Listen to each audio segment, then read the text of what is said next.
As a wrestling fan and a fan of the business, this has to be one of the most difficult days of the year that wrestling fans and people in the wrestling community have to deal with, and that being WWE release week. And I believe today's releases are a bit more shocking than we had expected because predominantly a lot of the releases have come from NXT.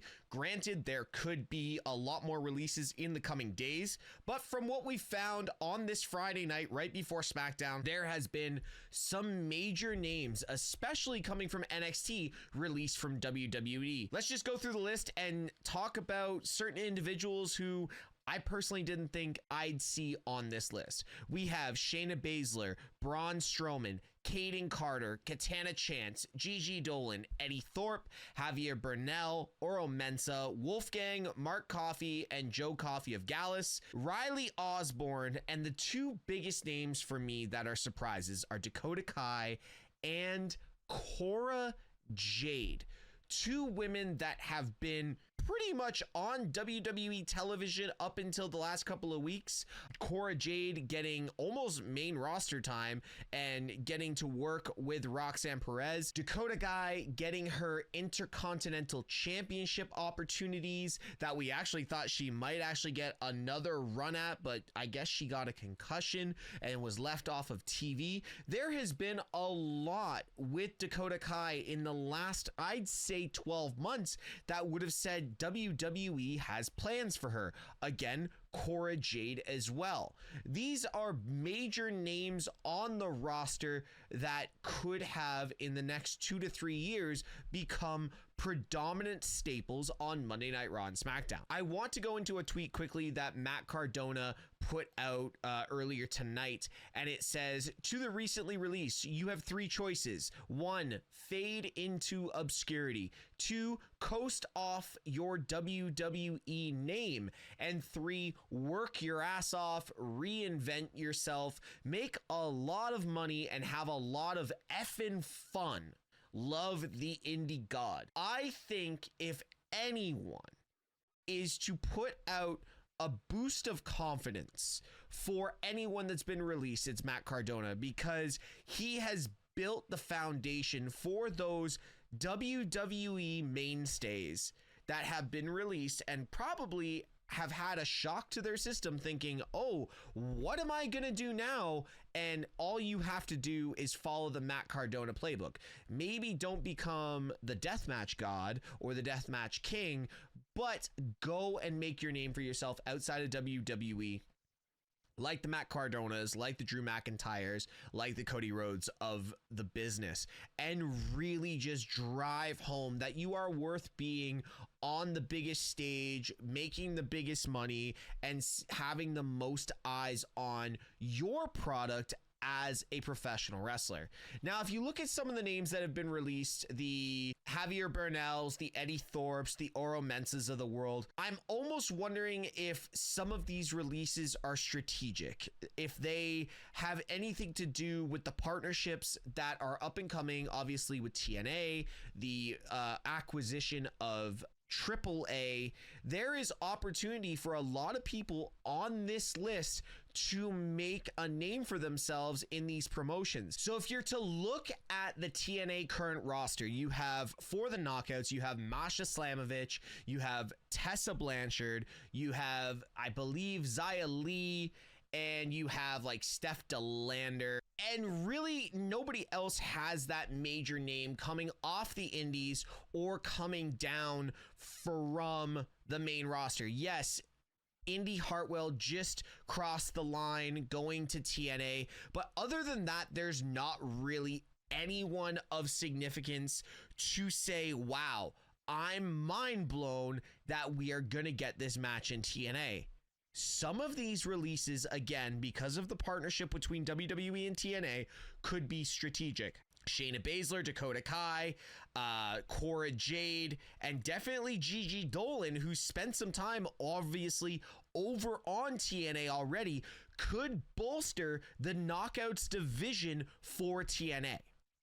Now, if you look at, and obviously people want to talk about the AEW side of things, the first person that comes to mind that would fit in the AEW roster for me is Braun Strowman, aka Adam Schnarr. I really think there's an opportunity for him to reinvent himself instead of this choo-choo train, run around the ring, big dude. I think he is going to have more freedom. He could go up against Powerhouse Hobbs. There could be a feud with Samoa Joe. There is a lot of opportunity for Braun Strowman to really build outside of WWE and potentially in a couple of years say, hey, look what I did over here. I'm well worth the push back over in WWE. You look at Shayna Baszler, she's the one that I look at right now and I say New Japan, AAA, TNA, AEW. It's the biggest coin toss or crapshoot of where she ends up because this woman is a killer through and through. She's incredible in the ring. The persona and what WWE is probably looking for in her has probably not been portrayed in everything that she's done. Now, listen, no disrespect to Pure Fusion Collective, but since that popped up on television, nobody even understood what the name was, and it kind of just sunk Sonya Deville, Shayna Baszler, and Zoe Stark from the beginning. So now Shayna has an ability to really make a new name for herself, and wherever she lands is going to be phenomenal. We've got Riley Osborne, Gallus, Ora Mensa, Javier Bernal, and I have a feeling we're going to get a lot more people in the coming days that have been released. These guys could end up anywhere. And again, the acquisition with AAA and the partnership with TNA is the major focus here because these releases could just be getting people off the WWE books to put them on and bolster the books for these other companies to help build their viewership and build what is possible for TNA. TNA is currently looking for a brand new television deal. And I'm telling you right now, if I was TNA, you know what? I'm confident enough in my brand. If I don't want to be on Thursday nights, jump me over to Wednesday nights, put me head to head with AEW and show that we can actually bring eyes to our product. So with that being said, there's a lot of opportunity for the current releases.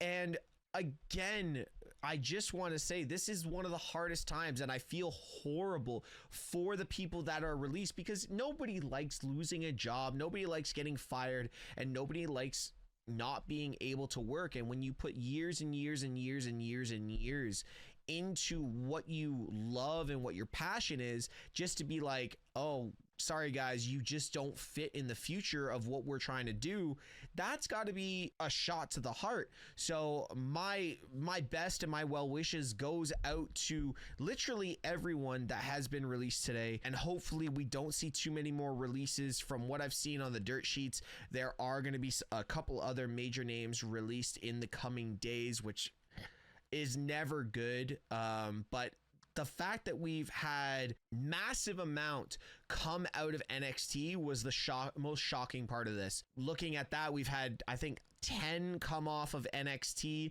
and then the rest 4 off of the main roster. It really shows that WWE's push for a global product and a premium product does not just fall at the main roster. They're looking at NXT as a third brand pretty much, and a product that is the future of the business. Again, I just want to have a look at the Dakota Kai and Cora Jade release. The one thing that they both have significantly in common is severe knee injuries and injuries overall over the last couple of years. And yes, okay, Dakota Kai being 37, 38 years old, Cora Jade only being about 24 or 25 years old. Yes, there's difference in being able to heal and build yourself stronger to move forward, but I wonder if WWE is looking at those injuries being like, listen, like, we saw something with you guys and with you women to build something, but we're worried that physically you can't do the workload. If you're working in an area like AAA, yes, AAA is a very more fast-paced, but maybe there's not as many shows. TNA, there's a lot more creative side to it. There's a lot more backstage, a lot more promos. It's not as heavy on the body because, again, you're not doing as many shows. There is possibility for both of those women to do and grow, kind of like the Jordan Graces, kind of like the Mickie James of the world, really build their name outside of WWE, even though people recognize them at one point as a WWE product. Either way, I just wish all of them the best in whatever and wherever they land, because there is some incredible talent that was released today. Again, looking at Gigi Dolan, been on TNA basically for the last couple of months with Tatum Paxley, and that's a person that I hope I don't see on the release list over the rest of the weekend, but hopefully we see these people land where they deserve to be, and hopefully maybe there's a second chance with WWE in the not so distant future, because sometimes you look at the releases and it's like, oh man, here we go again. So honestly, what do you guys think about these releases? Where do you think they're going to end up? I don't want to put this out there, but who else do you think is potentially on the TKO WWE chopping block for the next 48 to 72 hours? This is a crazy weekend in professional wrestling.